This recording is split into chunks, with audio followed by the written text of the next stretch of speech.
Many who have opposed President Trump's use of tariffs to try to level the playing field for American businesses, they were cheering today after the Supreme Court decided to block the use of certain types of tariffs from President Trump's economic arsenal. Well, according to President Trump and several in his administration, they haven't really blocked a whole lot. As a matter of fact, they've just made it more clear how President Trump and his administration will be able to use tariffs.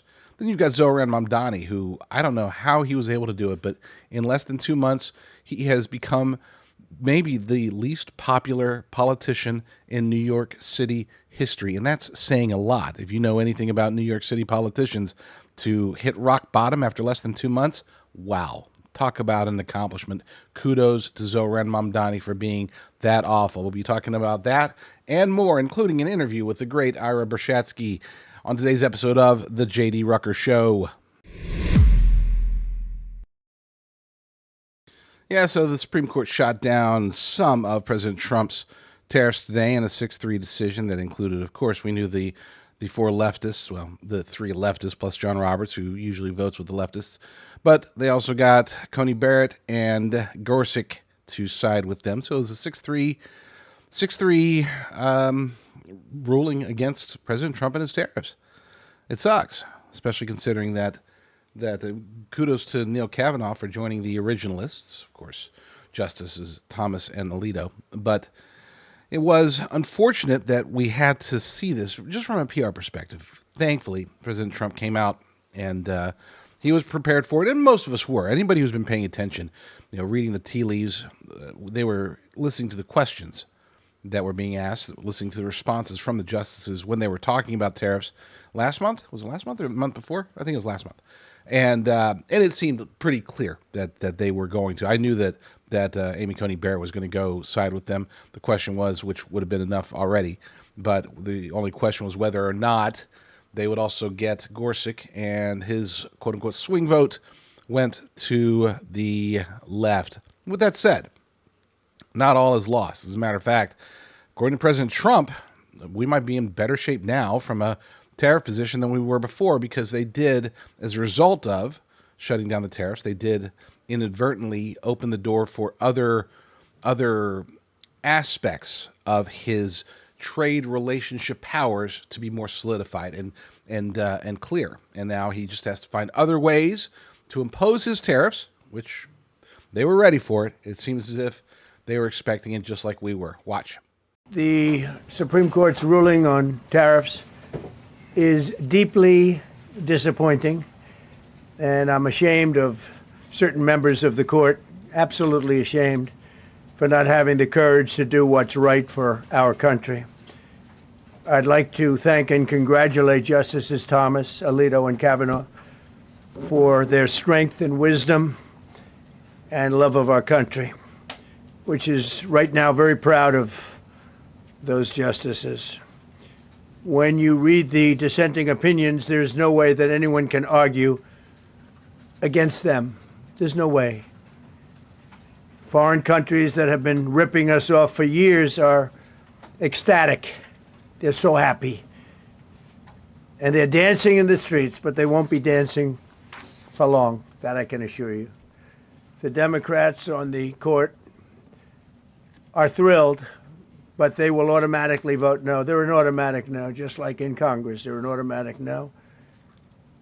They're against anything that makes America strong, healthy, and great again.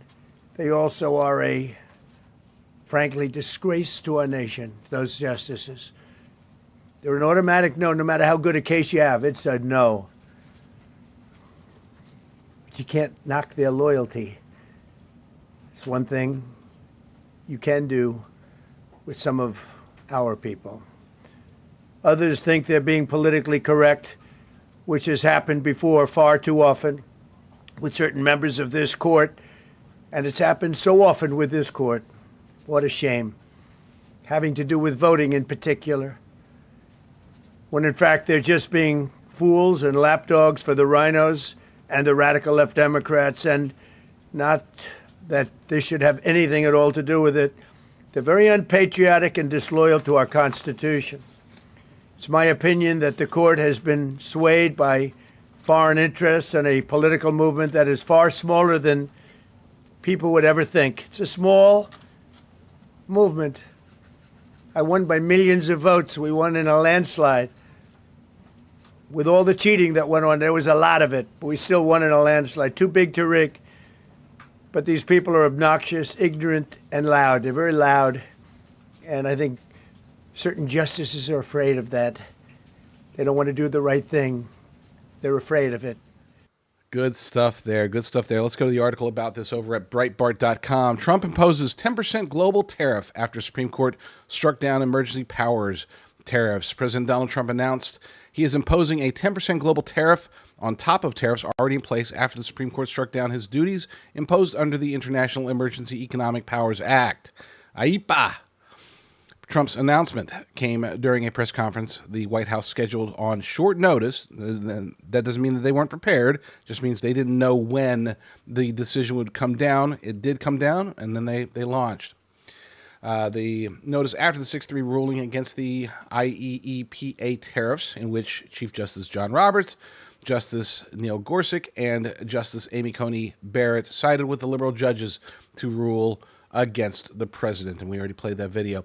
The 10% global tariff Trump is imposing on Friday is not under IEEPA, but under Section 122 of the Trade Act of 1974, which, to his credit again, Justice Brett Kavanaugh emphasized as another vehicle for imposing tariffs in his dissenting opinion.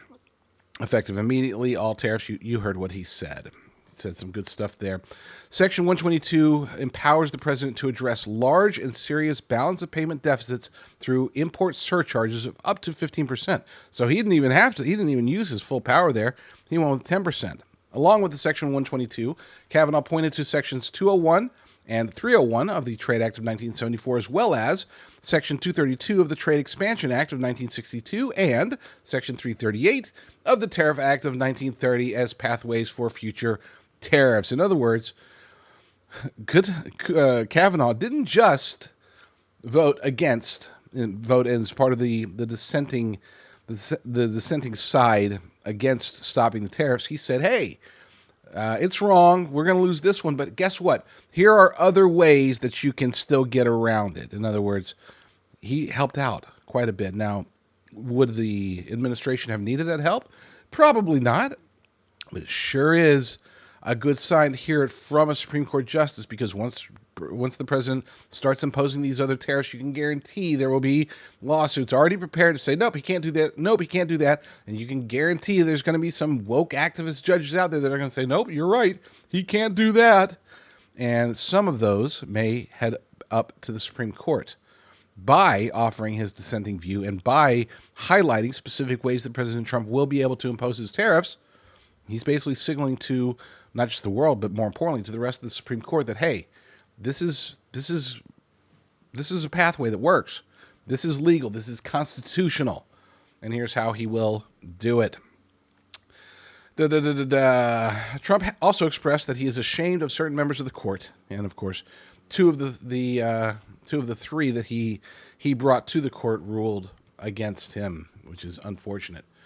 But he wasn't alone. You also had, he being President Trump and Neil Gorsuch, they weren't alone. You also had Treasury Secretary Scott Bessent sounding off after the ruling, and he says that the court did not strike down Trump tariffs. He vows administration will invoke alternative legal powers to keep America first trade agenda alive. Hopefully alive and well and even in better shape. That's what we would love to see. According to the article over at The Gateway Pundit, the radical left, globalist elites, and their sycophants in the mainstream media thought they had finally scored a fatal blow against President Donald Trump's historic America First economic agenda, following a highly publicized, you know all that. They were wrong. Treasury Secretary Scott Bessent just stepped up to the podium at the Economic Club of Dallas to completely vaporize their narrative. Let's see if we've got that. Yeah, here we go. I would also like to take a moment to address today's Supreme Court ruling, and I would note that I did not change a single word in my speech post the ruling. President Trump will always put our national security and Americans first. And as I have said before, the president has multiple tools in his toolbox. Let's be clear about what today's ruling was and what it wasn't. Despite the misplaced gloating from Democrats, ill-informed media outlets, and the very people who gutted our industrial base, the court did not rule against President Trump's tariffs.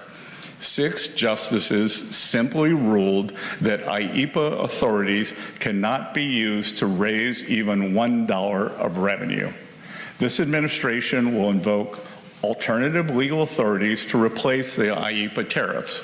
We will be leveraging Section 232 and Section 301 tariff authorities that have been validated through thousands of legal challenges.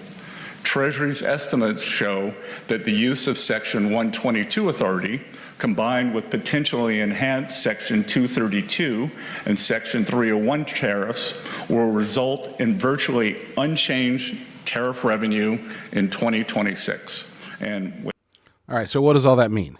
And the real question is, if this is so easy, why didn't they just start using these other versions of tariffs? Now, the answer to the first question, what does it mean? Notice that he said that the tariff revenues will be untouched. There will be changes to the tariffs. There will be numbers moving up and down. Some tariffs that are available now will not be available in the future, and other tariffs that haven't been used yet will be used. That's the basic premise of what he's saying. But to answer the second question, we have to make a very, I think, not necessarily bold, but a speculative assumption here. And that assumption is they knew going in, probably before he was even inaugurated, that the Supreme Court was likely to shoot this down. If that's the case, why would they go down this road? And the answer, as far as I'm concerned, is if you know that you've got 2 or 3 or 4 different avenues through which you can go, you don't necessarily start with the first one, the easiest one, so to speak. Because if that one does get shot down, then you don't have a very good place to go. Whereas in this scenario, we've had these tariffs in place for a long time. Now that they're getting reversed, it should be easy to replace them. I think that they knew going in that this is the likely outcome, and they were prepared to basically swap them out, okay? Put in different tariffs under different authority, and those tariffs will have a stronger chance of succeeding, especially after the first ones got shot down. In other words, it's almost like a concession. Okay, fine, Supreme Court needs to shoot something down. Let's give them something to shoot down, and then in preparation for having something that they then won't shoot down. Sort of the I don't know, sacrificial tariff lamb that's thrown out first, right?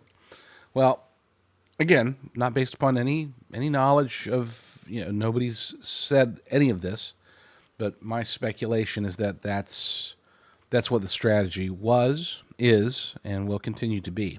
And if that's the case, then it's a great strategy. There is another component. There does need to be certain certain hoops they have to jump through in order to impose the tariffs in these new fashions. And I don't know specifically what those are. I'm not an expert on tariffs or tariff law, but from what I'm hearing, this was basically the IEEP A was specifically designed to be the easy button. It's like, okay, cool. Emergency done, poop, poop, poop. But with the understanding that that was a temporary fix to the bigger problem. Now we'll get the more permanent fix, and we'll see if that plays out. I think that it will. I hope that it will, because we really we need the money. I'm very hopeful that I've made it crystal clear over the months, over the years, that I am not a fan of pharmaceuticals. With that said, I do understand, I appreciate there are times when we need access to certain drugs. Maybe you have a chronic ailment and you haven't been able to find a natural solution to treat or even cure your ailment. What about antibiotics? Am I against antibiotics? No. Praise God, I haven't had to use any for a very long time. We were trying to figure it out. We were able to trace it back. I think it's 2011, the last time I had to take an antibiotic of any sort. So yeah, awesome. Praise God for that. There are those that like to use antibacterial. No, sorry, what are they called? Antiparasitics, right? Like ivermectin. And look, I got no problem with that. I actually would encourage those who want to take ivermectin for various reasons do so. I'm more against big pharma's control over American lifestyles. That's what I'm really fully against. I'm not saying don't ever take medicines. Every single one of them is bad, right? I don't take many, but then again, I do have members of my family who do take them, who take them on a daily basis. But what happens if you can't get the meds that you need? What happens if the supply chain breaks down, if there's war in Taiwan and we get involved and China cuts off our pharmaceutical ingredients? There are a lot of things that could happen. And that's why I am very, very blessed to be partnered with my good friends over at Jace Medical. You can go to patriot.tv/meds, patriot.tv/meds, and you can stock up on all kinds of pharmaceuticals. That way you're not beholden to big pharma, big government. I love dogs. That's the declaration that a lot of people, a lot of Americans are making, especially after Zohran Mamdani and his Islamic political movement in New York City has come down on dogs, or at least hinted at it. Yeah, they're calling it a test balloon for Sharia. And there's been a lot of people that are up in arms about this. Randy Fine came out and got into trouble, got all sorts of Democrats apoplectic over the notion that he would rather have a dog than a Muslim. I don't recall the exact quote, but it was kind of, it was aggressive. But the sentiment is understandable because that's the choice that apparently they're trying to force us to make. It makes no sense to me, but unless you take it from the strategic perspective of, again, a test balloon for Sharia. If they can just get us to accept something minor, at least in their eyes, something minor such as indoor dogs are a bad thing and dogs shouldn't be walking around New York City or whatever the play is. Well, dog owners and just people who love freedom are trying to do something about it today. I would say it's a nice attempt. I wish that the actions were perhaps a little bit more political, more direct. But you know what? People love dogs. I love dogs. So let's look at it. This story comes to us from Red State. Wag the Night Away. That's the name of the event in Times Square as New Yorkers are in your face to Mamdani's anti-dog stances. This is from Oliver O'Connell over there at Red State. On the first Friday of Ramadan, while practicing Muslims will be performing the Taraweeh prayer in the center of Times Square, New York dog owners and lovers, you shouldn't be a dog owner if you're not a lover, by the way, but that's just a whole other discussion. They plan to also take over Times Square for a party of epic proportions. The Times Square Dog Lovers Gathering will be hosted, it was hosted, today, from 5 p.m. Eastern until 9 p.m. and promoted as a sea of pause and positivity. And if you are watching the video version of this, you'll see there's a nice, beautiful golden retriever in Times Square. I'm not going to play it, though. I'm sure it's something crazy. To recoin an 80s-ism, New Yorkers are telling Democrat Socialist Mayor Zohran Mamdani to talk to the paw. Funny, funny, funny. Funny stuff. This is absolutely glorious. Between the call to prayer that is being blasted around New Yorkistan and Muslims once again choosing Times Square, the internationally recognized symbol of New York, instead of their mosques for their prayer display, the Islamic radicals have publicly planted a flag and claimed territory. So, New Yorkers of all stripes are using this event to declare they are taking it back. War rarely ever starts with bullets and bombs. It starts with these smaller acts of gaining and ceding ground. Who would have thought it would be the dogs who would be the ones to give New Yorkers a wake-up call, a much, much needed, very deserved wake-up call. As Red State reported, this was set off when a Palestinian activist and close ally to Mayor Mamdani decided to make a declaration that New York was, quote, coming to Islam, claiming that dogs are, quote-unquote, unclean and that they should not be allowed in homes. And that was Nardine Kizwani, the pro-Palestine jihadist terror-supporting activist. Oh, yeah. Suffice it to say, it did not go well. There's some stuff. Of course, there was the whole Randy Fine incident that we discussed. And here's what they're saying. This is Funky Town saying this is a test case. It is laying the groundwork for the other Sharia laws being advanced. Where will Muslim demands end?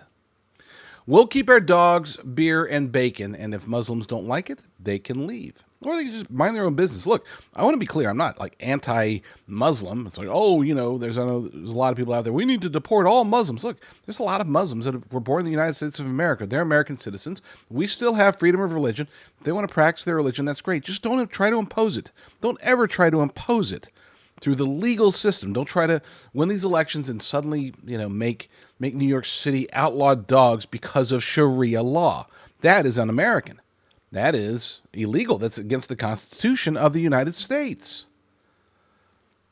I think a lot of times people think that just because I am a Christian nationalist, that means that I want the United States of America to be only Christian. That's not the case. I mean, I would love for that to happen, but not through force, not through decree, not through a theocracy. I want as many Americans and as many people across the world to embrace Jesus Christ as their Lord and Savior. Of course I want that. But trying to force it, trying to impose it, I'm against that. And I'm against that from a Christian perspective, and I'm against it from a Muslim perspective, or a Jewish perspective, or a Hindu perspective. You want to be a practicing Muslim? Awesome. Great. Have at it. We can discuss your salvation and your soul one-on-one in a very cordial environment if you'd like. But when it comes to trying to impose, which, let's face it, that's what Islam does. That's what the religion of peace has done throughout its entire existence. It's what's happening in Europe today. It's what apparently they're testing out to see if it can happen in New York today. Back to the article. Republican Rep. Randy Fine responded to Kiswani's post on X and made it clear that when given a choice between dogs and kowtowing to Islamic extremism, Americans' choice will be their beloved pets. And he's right. Democrats and the left decided this would be a good opportunity to cry genocide, racism, and Islamophobia. They are still demanding, it's been a week now, they're still demanding that Fine be censured and resign from Congress. This also is not going well. Fine has said, I double dog dare you. I don't know a whole lot. I'll admit, I don't follow Randy Fine. I never really took him into consideration very much as a representative, but I'm going to have to look into him, see what he's all about politically, at least. As my colleague Rusty Weiss so hilariously detailed, Fine has introduced the Protecting Puppies from Sharia Act, a bill designed to withhold federal funding from any state or local government that wants to ban dogs as pets. And they really should have different variations of that law. Because here's the thing, and again, this is not coming from a religious perspective. This is coming from an America First perspective, a freedom perspective, a constitutional perspective. You should be allowed in the United States of America to practice your religious beliefs any way you want, as long as it does not harm or interfere in an illegal manner with anyone else, family member or not. Neighbors, whatever, people that you work with. If your religion forces you to engage in activities that can be deemed illegal, then that's not allowed. Now you might say, well, it's not illegal to ban people from owning pets. There are other places, by the way. I've lived in areas where pets must be, they have certain criteria for how dogs can be walked, when they can be walked, and all that other stuff, right? But to ban them for the sake of a religious belief, that, my friends, is against the Constitution, because one religion cannot supersede another. Now you might say, again, Rucker, you're a Christian nationalist. How can you say this? I want Christianity to win by the merits of Christianity, by the merits of the Bible, by the merits and the influence of the Holy Spirit. I don't want anything from a human perspective, from a worldly perspective, I don't want anything to enhance, in other words, to force Christianity onto anyone, and I don't want it to prevent anyone from being able to practice or embrace Christianity. And that goes across the board for all religions. We have to be consistent. We've been blessed here in the United States of America with the ability to practice our faith. And part of that blessing is for others to practice their faith. And you might say, but that's bad if their faith is wrong. Well, not necessarily, because there will be people of other faiths wherever. And if we have an opportunity here to be able to talk to them, to show them the light, to spread the gospel, this is an amazing thing. We don't have to go on missionary trips to Central Africa in order to spread the gospel. We can just do it here within the boundaries of the law. And those boundaries are very minimal. But people like Zohran Mamdani and his allies are trying to supersede those boundaries. This is a perfect case of it. And I, for one, will not stand for it. It's more than just dogs, though, folks. Zohran Mamdani has really awakened the masses, not just Republicans and conservatives and patriots, but also many Democrats. And we'll get to their side here in a second. But I wanted to play this short video from somebody that I'd never heard of, just happened to cross my feed. I wasn't following her, but I do definitely agree with what she says here. She goes by RAQ, R-A-Q. Her Twitter handle is RAQ is right. So Rock, I don't know. Rock is right. There, we'll go with that. Rock is right is her Twitter handle.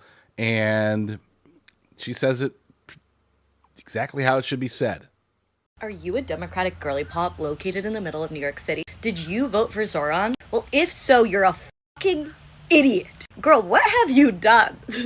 You guys make us all look so dumb. Like, honestly, there's no better way to say it. So what's happening? Let's do the update. So it's been a month and a half since Zohran took office in New York City. So Zohran has said that if Kathy Hochul does not raise taxes on the wealthiest people, which, by the way, she's blocking him from doing this because she doesn't want them to leave, and she needs their tax money. And the fact that Kathy Hochul is blocking Zohran from doing this really tells you all you need to know. Kathy is a Democrat, and Kathy's even like, girl, you can't do this. Anyway, so what's happening now? So Zohran has said that he's going to raise property taxes by 9.5%.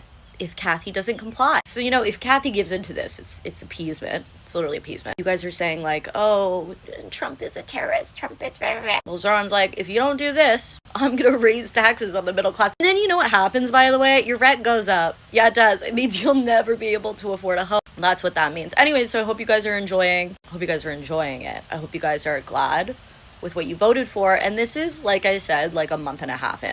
Socialism is great in theory. I mean, that sounds great. Free stuff. Who wouldn't want free stuff? The problem is that doesn't work. It's a utopia. It doesn't work because rich people at the end of the day decide what happens. And if they're like, I'm going to go to Florida, Kathy's not going to give in. And like, honestly, Kathy, hold firm. Hold firm. Because this is what the liberal women needed. Anyways, hope you guys are happy. Okay, bye. Idiots. Freeze drying again? Never know what could happen.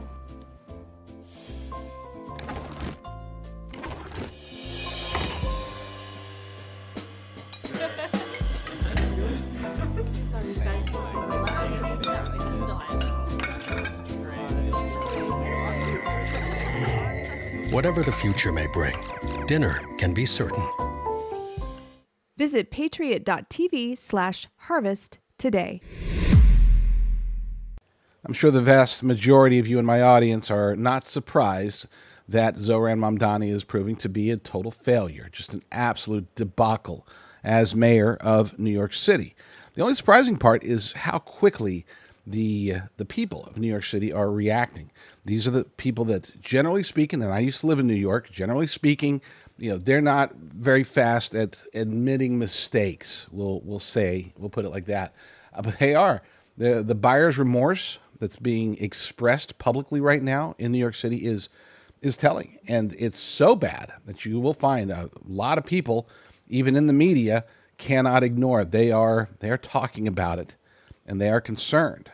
Here is one group. I tried my best to figure out who exactly these people were, what they represented, and all this stuff. But all I know, the best I could do is that these are middle class Democrats who are upset with Mamdani already talking about raising their taxes. Watch.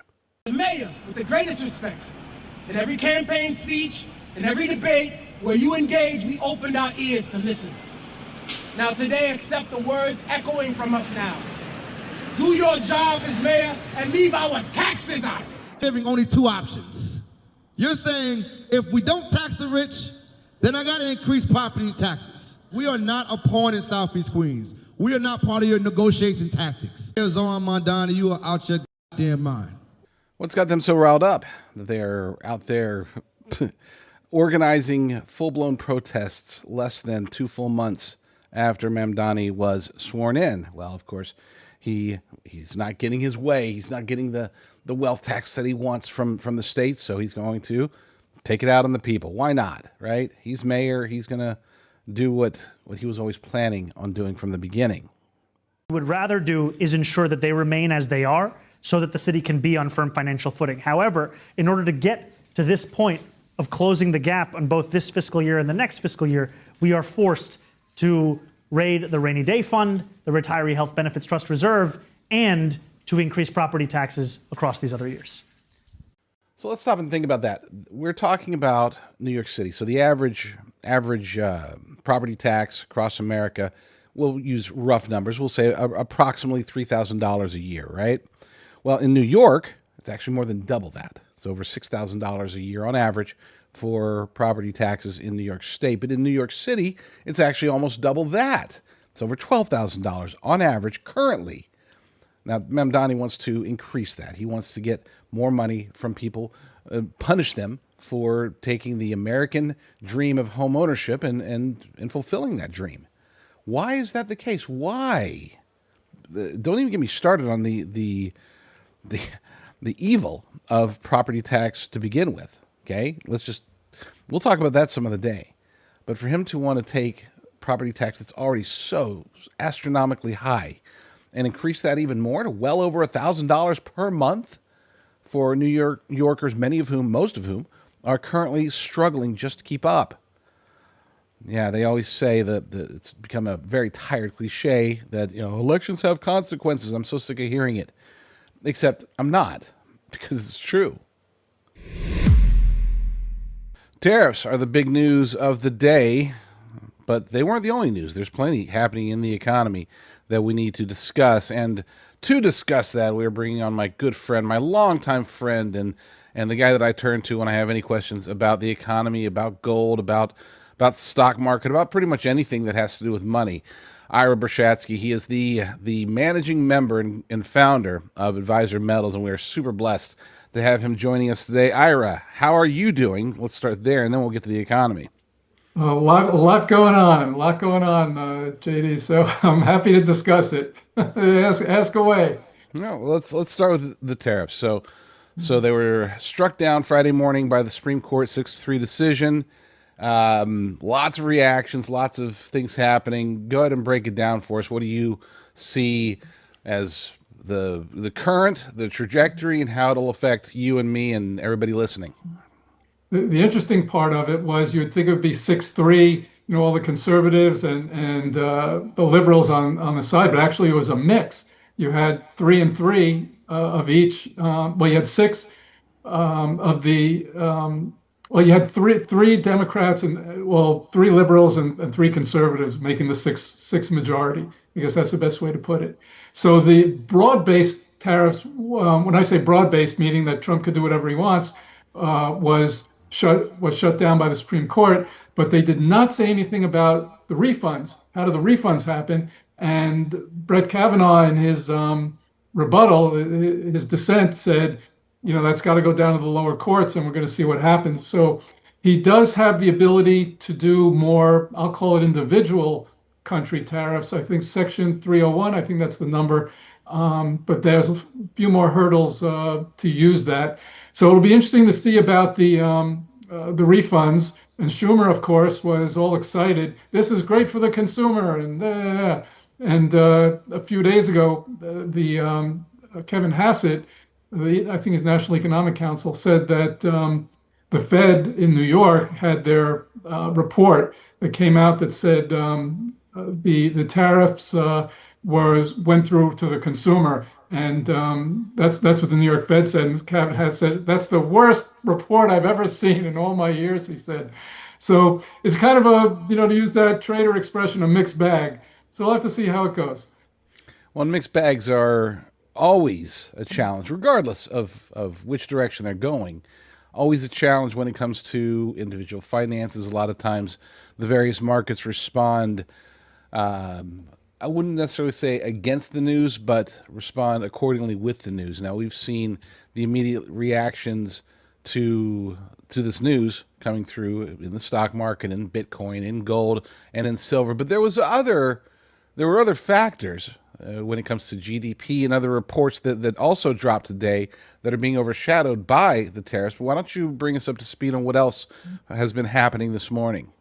Sure. The GDP came in below expectations. I think it was 1.4% for the most recent quarter, and that wasn't too exciting. And then the PCE, which is one of my favorite, and it's the Fed's favorite inflation indicator. It's the Personal Consumption Expenditures Price Index. That came in showing a little bit more inflation. It was up 0.4% in December or in January, and it's up 3% year on year. And the Fed inflation target is 2%. So you have lower employment because last Friday, the employment picture came out and not as many jobs were created. The unemployment rate was about the same. So you have a little more inflation, not so much jobs creation. And are we looking at stagflation from the 1970s? I was around then. I've got 46 years in the financial markets. So, I just remember those days. They weren't very, very pretty economically. So we'll have to see what happens with that. And gold went up. I looked at the charts, and I'm a chart analyst. I have been for over 3 decades. And from the early 70s, 71, when Bretton Woods was dismantled or they didn't use it anymore, till like 1980, 81, gold went up. It was like, a 45-degree angle, except in 1975, 76, it dropped for about a year for whatever reason, and then it went up. So gold went up strongly today as well. Silver went up strongly today as well. And to combine that with the chart analysis that I do, the powers that be, somebody knows something along the way, because this information came out Eastern time at 8:30 a.m. And at 7:58 a.m., silver with strong movement went above its 50-day moving average. It was below it for a little bit for the last few days, and it strongly went above it a half hour before this news came out. And it wasn't guessing. It wasn't like a few contracts. It was a lot of contracts that went through. And the 50-day moving average and the 200-day moving average are the ones I look at, and it's the ones the hedge funds and the big money look at. And when it goes above a technical indicator or below a technical indicator, that's where other technical indicators come in. That's where buy programs come in, sell programs, whatever. So when it went above that 50-day moving average, silver took off. I think it's up $3-4 already today. Nice. Yeah, we have seen the rocky road that silver took. I know that very recently it shot up to record highs, and a lot of people were thinking, "Oh, that's curious that it was shooting up so far so fast." Sort of corrected itself, obviously, and now it's down back to earth in a position where I think a lot of people are reacting, and we're seeing a lot of people getting into the silver market, getting into gold, buying physical precious metals. But you take a slightly different approach than the vast majority of gold companies, whether you're buying gold through cash or doing a rollover, a transfer of retirement accounts. You're not a fan of the collectibles, the numismatics. You look at the actual price of physical gold and silver, how it's priced based upon weight. Tell us a little bit about that and how Advisor Metals is very different from your average gold company. Sure. I'll put on my sarcastic voice a little bit now. The other companies, when they talk to, their leads or potential customers, they go, you should get these numismatics. Yes, it costs you 30% more to get them, but when you sell them, you get 30% more. The customers, they're smart, they're thinking for a bit. Well, wait a minute, who gets the extra 30%? Well, we do, of course. We've got marketing expenses, we've got people, we've got all sorts of stuff. So that's why I specialize in bullion. By the weight, your basic bars and coins, whether it's a bar, whether it's a coin, whether it's a round, which is made by private mints, or a sovereign mint like the American Eagle, Maple Leaf, Krugerrand, etc. You're buying pretty much the weight. It's very easy to follow. You can look at the spot price. When the spot price goes up or down $1, you made $1 or didn't make $1. When you have a numismatic, it's that extra layer of supply and demand that's out of your control. When I say out of your control, I mean the spot price, of course, is market-based, but it's just another layer that you have to throw in the mix. And unless you're a collector, why? There's no reason to it. Makes sense to me. And to me. So we have, obviously, you're an expert in gold and silver. We've seen a lot of movement with Bitcoin. It sort of crashed and really hasn't recovered. We've seen stock market hit record high, but a lot of people are saying that that's in many ways due to inflation. And of course, we've got the long-term markets out there. Considering what we've just seen, a lot of people, I know that Jonathan Turley's out there saying there's plenty of other ways that the president can engage in tariffs. A lot of experts are saying hold your horses, don't get too freaked out. You got Mike Johnson out there saying that he and Congress are going to try to figure out something. I'm not sure what they can do without the full support of the entire Republican Party in both chambers. So that might just be empty. But walk us through what you're looking at. You said you're a charts guy. Walk us through what you're looking at as far as the rest of 2026 into 2027. Let's sort of take a long-term prognosis of the economy, not taking into account the midterm elections. We're going to get to that as a separate question, but walk us through just economic, geek out on us a bit about the future for the economy.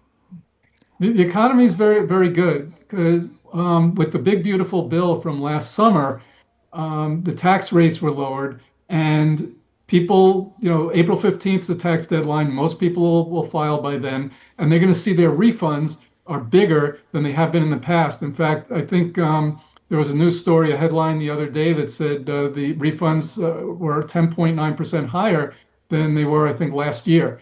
So people are going to see extra money, and it's their money they're getting back. This isn't handouts from the government. This isn't pandemic era money that caused inflation. This is money that people are going to use. Either they're going to save or they're going to purchase with things, and that's going to keep the economy going. Gold and silver are definitely hot right now. Now, before you go out and you buy a bunch of numismatics or collectible coins or whatever, do one of those gold IRAs, you should know the truth about physical precious metals. And if you are considering learning the truth, you are considering getting gold and silver, whether it's going to be through cash purchase or a rollover of your retirement account, the best place to do that is to go to jdrucker.com/gold, jdrucker.com/gold. That will just take you to advisorbullion.com when you can talk to my good friend Ira over there. He'll take care of you. With the aforementioned election coming up this year, what do you think? And I'm not asking you for price predictions. I know that you don't get into that, but the overall fiat economy system that we're in, how do things look for us if the Democrats are able to take control of the House or the Senate versus, or God forbid, both, or versus the Republicans retaining control on Capitol Hill? What favors, let's say, somebody like you or me or our listeners who are just out there, doing our thing, working day to day and trying to make a living? How does that impact? How would the elections impact that? Very, very much so. And most, if I would shout this: the Republicans have to show up at the polls in November. I mean, if we show up at the polls, then we'll be able to retain the House and Senate. But it's all lethargy, however it's pronounced, and that's what we saw in these special elections, and like with the governor races in Virginia and New Jersey. It's we've got to show up, and then we'll win. So if any one of those legislators, either the House or the Senate, goes Democrat, first, the Democrats are going to start doing their impeachment things. They're going to start being obstructionists, which is really what they know how to do. They don't really have any plan outside of being an obstructionist. So that's going to stop a lot of the agenda. Maybe Trump will have executive orders, but it's not going to be very good for the economy. It'll probably be good for the metals because of the uncertainty. So that's my election. Well, that's funny because we're sitting here, and for those who don't know, Ira Brzezinski, the managing member of Advisor Metals, he is not your stereotypical gold guy that you see out there on a lot of these shows. He's not going to, and forgive me for using this phrase, he's not going to hedge his bets and be like, oh, the Democrats have some ideas and Republicans have some ideas. No, he's a conservative, and he's not shy about it.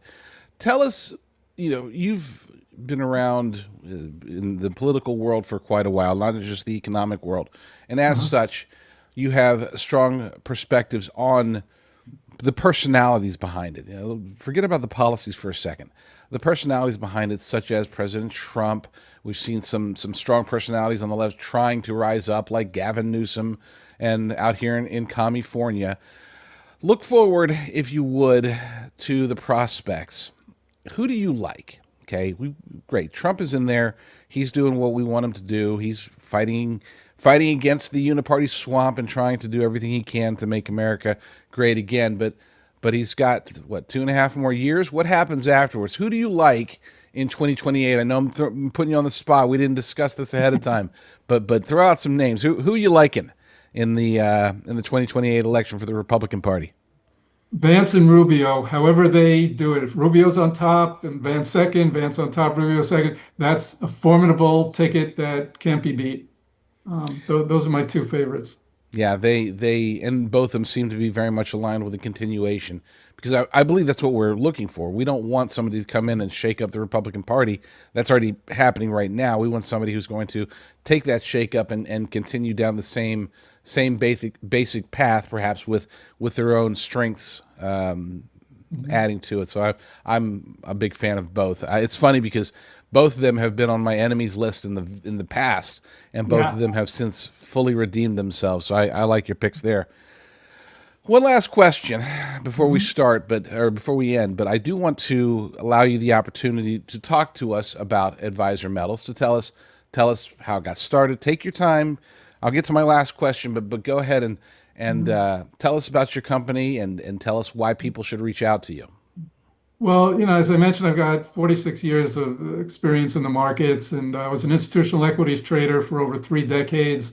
But 10 years ago, I got into metals and started my own shop 6 years ago because I saw what was out there, these 30, 40, 50% markups, which are just horrendous.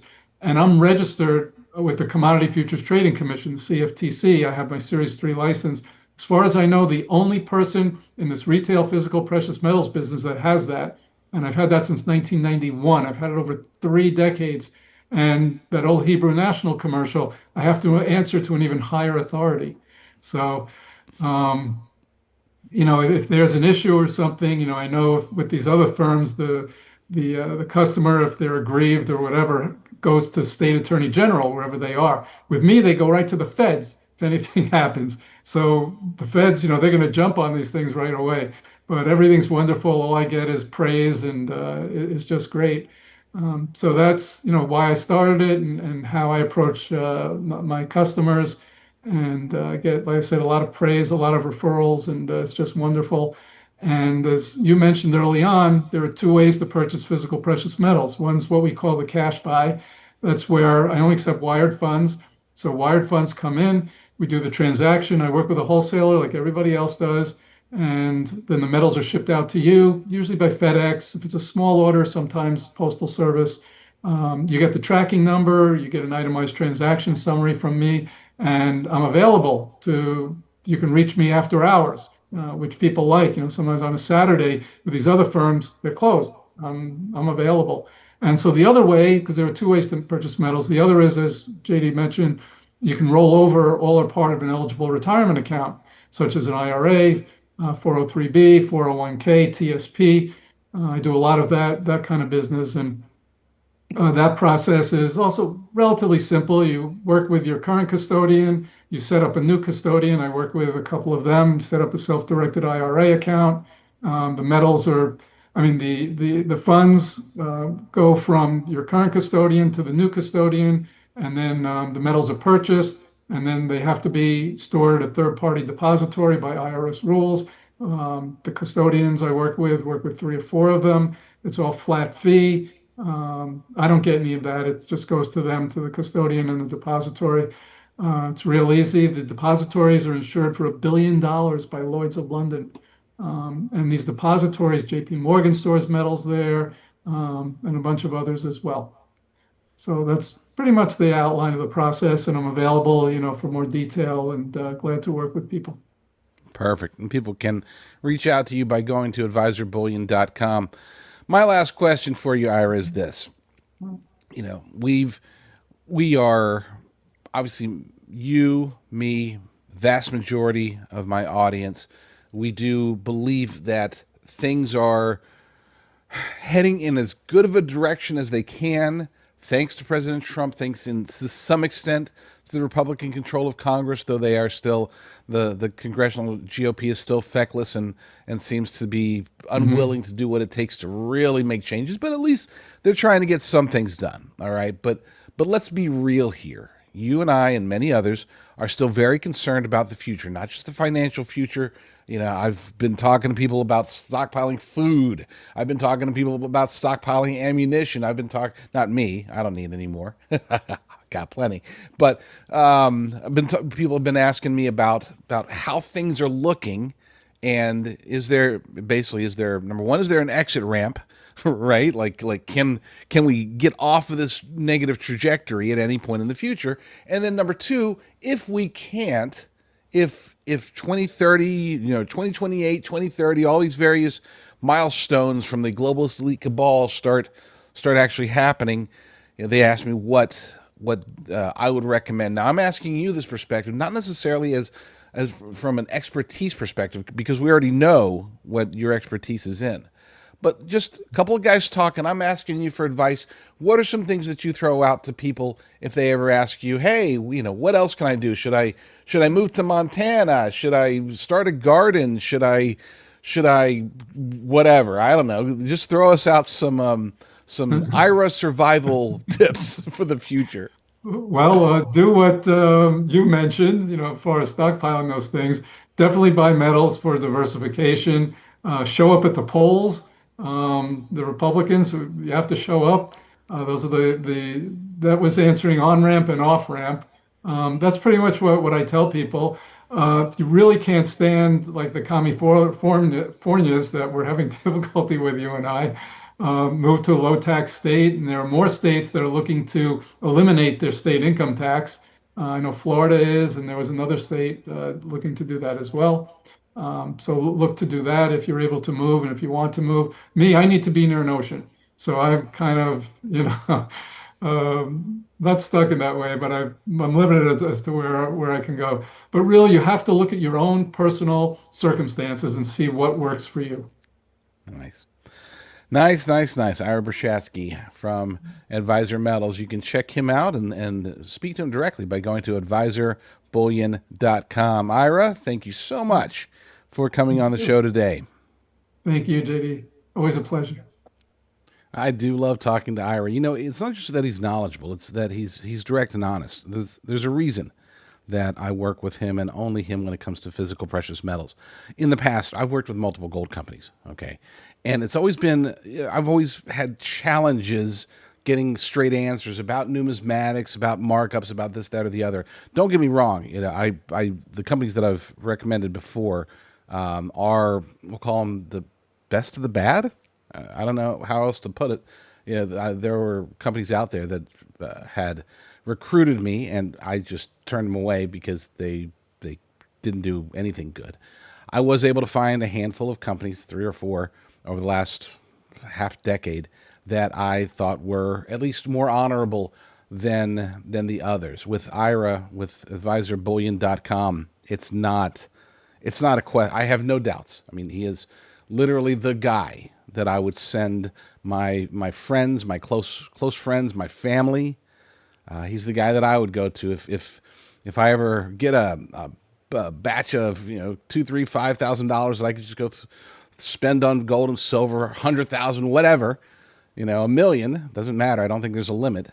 Then he is the guy that I would go to, even if people ask me about rolling over their retirement accounts, getting out of the regular markets before any future crash, getting into physical precious metals. Again, Ira's the guy. So go to advisorbullion.com, and reach out. He'll take incredible care of you.